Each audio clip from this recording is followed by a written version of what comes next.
Well, good morning, Emery. Thank you for joining us this morning. First of all, I wanted to appreciate you taking the time.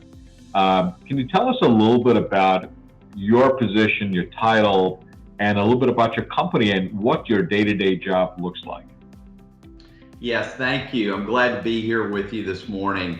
I'm Emery Ellinger. I'm the CEO of a company called Aberdeen Advisors, which is a mergers and acquisition firm based here in the Tampa market.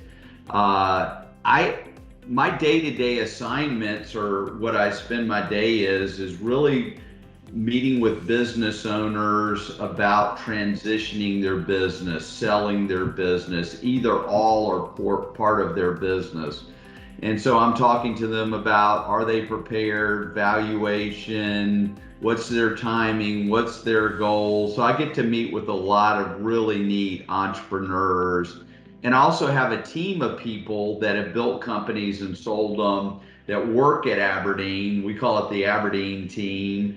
And they're entrepreneurs like me, and they're also helping other business owners sell their business. That's an exciting business to be in because not only the fact that you meet with entrepreneurs, but also the life story of building a business and the ability for them to exist. Emery, I know this is something, when you were going through college, it's not something probably you thought about. Can you walk us through your journey on how you ended up in where you are with regard to the Aberdeen Advisors? Yeah, thank you. Happy to do that. So I went to a university in Virginia called Washington and Lee University, ninth oldest school in the country. And it's a liberal arts school, and I was going to be a history major. And then one day, my sophomore year, I stressed out and said, I'm not going to get a job as a liberal arts major. So I went to the C school, the commerce school there, the business school, and majored in economics. I had a big battle with my dad over that because he was a big proponent of liberal arts, which I did get a degree in liberal arts, but with an economics major. So I got out of Washington Lee. I went into the banking world. And the reason I did that was, one, they offered me a great job. Two, is they had a phenomenal management program where you got to see different parts of the bank over the first year. And then you got placed where the bank had a need and you had an interest. And it was really great. I really loved it. I love the professionalism of banking. I was in the corporate banking division, which meant I was calling on the Delta Airlines, Haverty Furniture, big corporations in Atlanta. And it was very exciting, and I learned a lot. And fast forward, I left and worked for Merrill Lynch, so continued to get phenomenal training with one of the premier investment banks at the time, and it has since been acquired. So, but we were very different then. And then I realized I was an entrepreneur.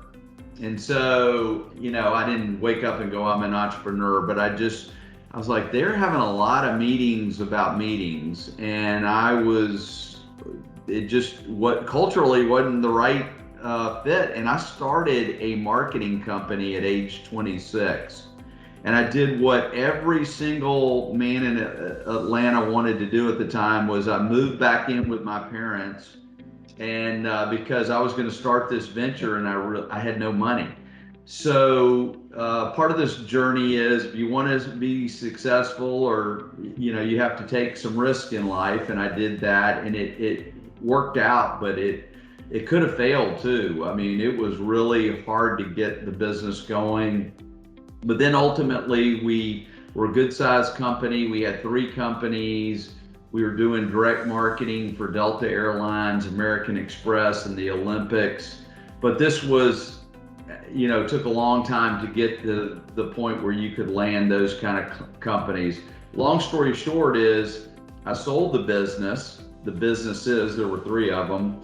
And I stayed on and helped the person that acquired me, help them buy 4 companies. And that's where I got to meet with the investment banks, the lawyers, the CPAs. It was really exciting. I didn't have employees. I liked that. So I found something I really loved. I said, this is what I'm going to do.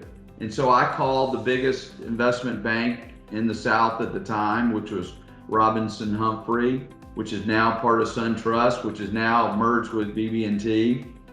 But it was a premier investment bank.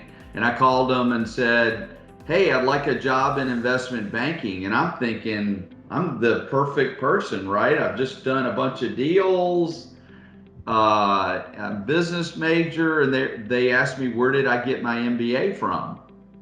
And I said, I don't have an MBA. And it was, silence on the other end.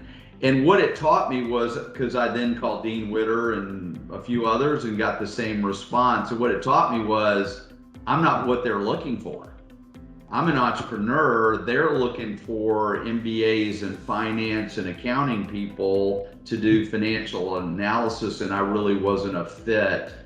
But like any entrepreneur, so what did I do? I could have quit, and after I sold my businesses, bought those 4 companies, I joined an investment banking firm in Atlanta, which was made up of entrepreneurs, and they had sold their companies as well. And I learned the investment banking, route of sell side, capital raising, etc. And then ultimately I started my own business. So I know that was a long-winded story, but and there's a lot more. But as you said earlier, there's not necessarily a straight path to get to where you want. But I wanted to get in investment banking. I really love doing deals. And as a good entrepreneur, hey, if you don't want to hire me, I'll start my own venture, and that's where we are today. Well, that's really good, because there are so many lived experiences that you're sharing with our students. So thank you, Emery, because that's what we're looking for, is encouraging our students to say, try different things, and you will find eventually what you truly are passionate about. My last question for you is, as you're looking to hire, students like ours, what advice do you have for them, other than competencies and skills that they develop? It is soft skills. What advice would you like to give them? God, that is really a great question. We see, a lot of different students. We see people, even senior people, and they can't write, they can't do a PowerPoint presentation. If you want to be in investment banking, you definitely need to have the analytical skills, which is accounting and how to do modeling. Modeling is super important. But then at the end of the day, they're like, okay, we'll do a presentation for the investment committee, or do a presentation for a private equity buyer. And that's generally PowerPoint or something like that. So not only do you have to do the analysis, you have to have really good writing skills. And you also asked a great question. What are the soft skills? Problem solving, sense of urgency. You really can't teach somebody sense of urgency. If they don't understand there's a deadline and they need to meet that, then boy, it's like, I can't teach you that. But communication skills can be honed. And I would say the writing and speaking skills are really, really important. So that was a lot, right? Writing, modeling, communications, problem solving are all really vital skills. Well, I think that sums it up. If they want to be in investment banking, I think they need to have those skills. Well, thank you for your time, Emery. Really appreciate it for sharing your experiences with our students. You're welcome. Go Bulls.